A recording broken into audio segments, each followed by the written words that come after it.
बहुत से ये डिजिटल डिवाइस जो हैं उसके कॉपी आए हैं, उससे कन्फ्रंट करने के लिए हम लोग। क्या होती है ये शेल कंपनियां जो अफसरों और नेताओं की काली कमाई को पल भर में कर देता है सफेद? आईएएस पूजा सिंघल के सीए ने ईडी के सामने किए हैं कई खुलासे।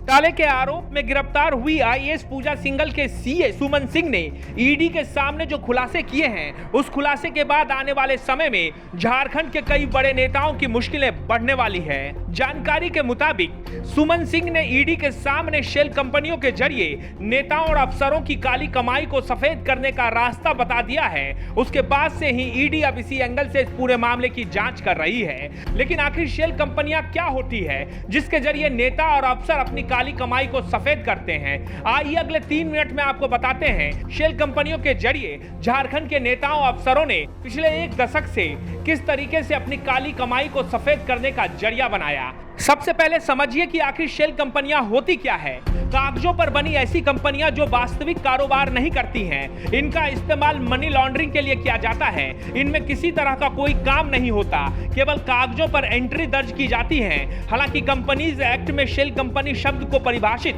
नहीं किया गया है। जब कंपनीज एक्ट में शेल कंपनी का जिक्र नहीं है तो फिर किस तरह से हो जाता है इनका रजिस्ट्रेशन? तो रजिस्ट्रेशन समान कंपनियों की ही तरह होता है। इनमें भी डायरेक्टर्स होते हैं, मालिक का नाम गुप्त रखे जाते हैं। कंपनियां रिटर्न भी फाइल करती हैं। इनके मालिक कोई भी हो, पर ये दूसरों के काम आती हैं। अब समझिए कैसे चलता है ये पूरा खेल। किस तरह से नेता अफसर अपनी काली कमाई को इन कंपनियों के जरिए सफेद कर लेते हैं। सफेद यानी व्हाइट मनी में बदल देते हैं। किसी व्यक्ति को अपनी ब्लैक मनी शेल कंपनी बनाकर व्हाइट करनी है तो वो एक प्राइवेट लिमिटेड कंपनी बनाता है। इसमें करीबियों को डायरेक्टर रखकर कंपनी रजिस्टर्ड कराता है। निदेशकों के नाम, पता, पूंजी, शेयरधारक आदि की जानकारी देकर सीन नंबर लेता है, पर कंपनी वास्तव में कोई काम नहीं करती। इसमें वो अपने पैसे डालता है और जरूरत के अनुसार कंपनी के प्रोडक्ट या सर्विस को मुनाफे या घाटे में दिखाता है। यानी कुछ काम नहीं करते हुए भी कंपनी मुनाफे या घाटे के अनुसार ब्लैक मनी को व्हाइट करती है।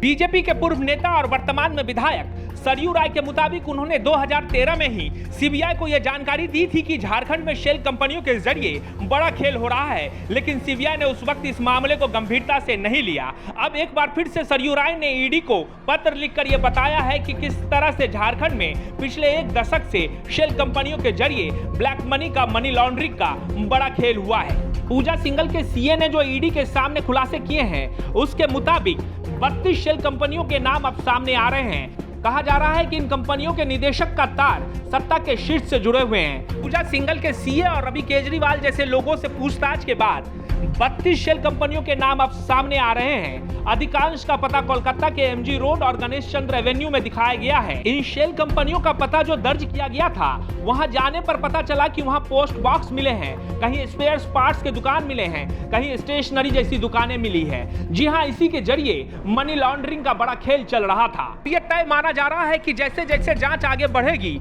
इन शेल कंपनियों के जरिए पिछले 1 दशक में जो कुछ हुआ है उसके भी खुलासे होते जाएंगे। ये जरूर है कि आने वाले समय में कई बड़े नेता, कई बड़े अफसर ईडी और सीबीआई के रडार पर आने वाले हैं।